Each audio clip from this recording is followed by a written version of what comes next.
आप तस्वीर कर सकते हैं कि कभी आप अंटार्कटिक समुद्र में फंस जाएं और आपको वहां पर 20 महीने गुजर जाएं, क्या फिर आपको उम्मीद रहेगी कि आप वहां से बच निकल पाएंगे? ये कहानी अर्नेस्ट शेकल्टन और उनके 27 साथियों के बारे में है जो बर्तानिया से निकलते हैं साउथ पोल पहुंचने को।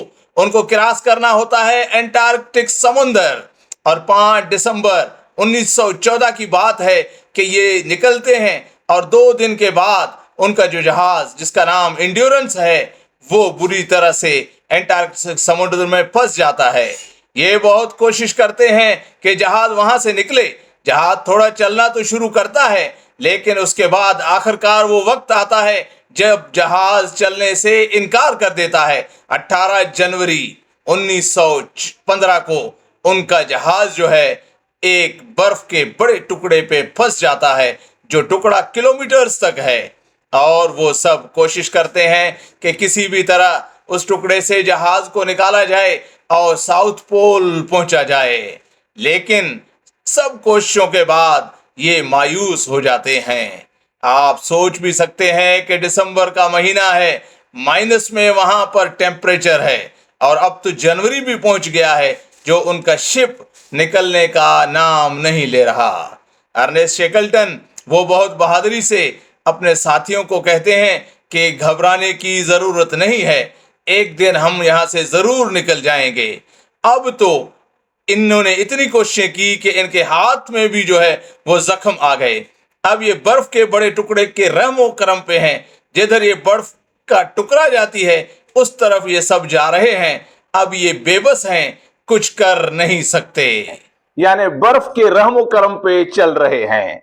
अब शेकल्टन अपने साथियों को ये मशवरा देते हैं कि इस जहाज को छोड़ के पैदल चलना शुरू करें, शायद कहीं हम पहुंच जाएं।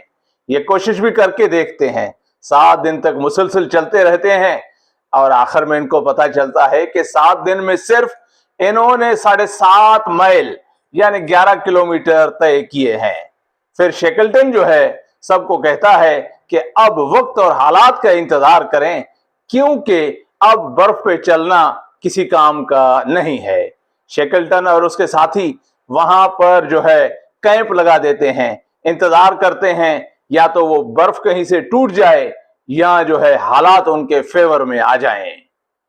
अब बहुत टाइम गुजरता है, तकरीबन 497 दिन गुजर जाते हैं उनको वहां पर।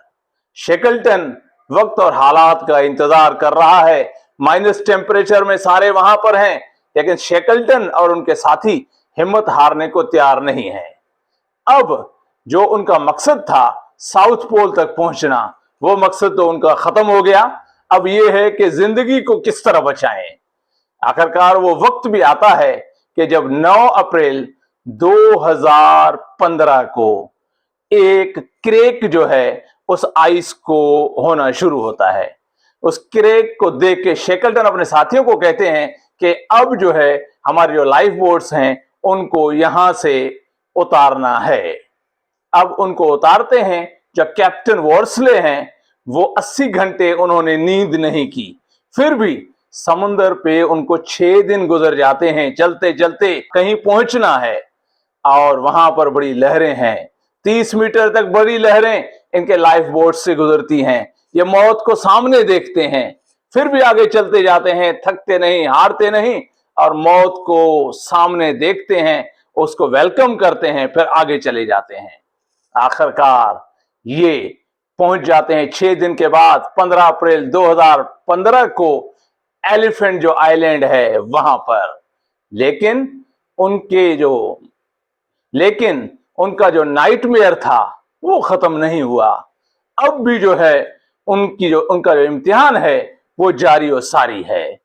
वहां पर आइलैंड पे पहुंचते हैं तो शेकल्टन कहते हैं कि अब मदद लेने के लिए मैं और 5 और बंदे जाएंगे और 800 मील हमें दूर जाना है।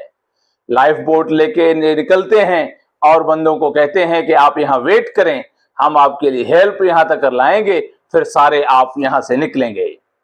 अब ये निकल जाते हैं लाइफ बोट में। पानी बहुत गहरा है, मौसम भी बहुत रफ है और ये भी मौत का सामना करते हैं, फिर भी आगे चलते जाते हैं। आखिरकार ये सब वहां पर पहुंचते हैं जहां इनका लाइफ बोट भी चलने से इनकार कर देता है। अब वहां उतरते हैं, फिर पैदल चलना शुरू करते हैं और जो पहाड़े हैं उन पे पैदल चलते हैं। 6 दिन रात मुसलसल ये चलते रहते हैं।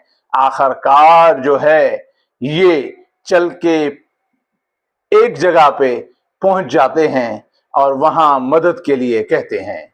पहले तो इनकी हालत देख के इनका कलर ब्लैक हो गया है, एक तो ठंड की वजह से चल चल के, और लोग उनको पहचानते नहीं हैं।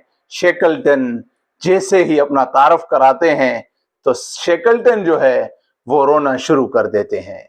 शेकलटन यहां टूट जाते हैं क्योंकि शेकलटन ने जो कुछ देखा उसके बाद उनको अपने साथियों का बेफिक्र है और उसका जो मकसद था वो भी पूरा नहीं हो रहा है।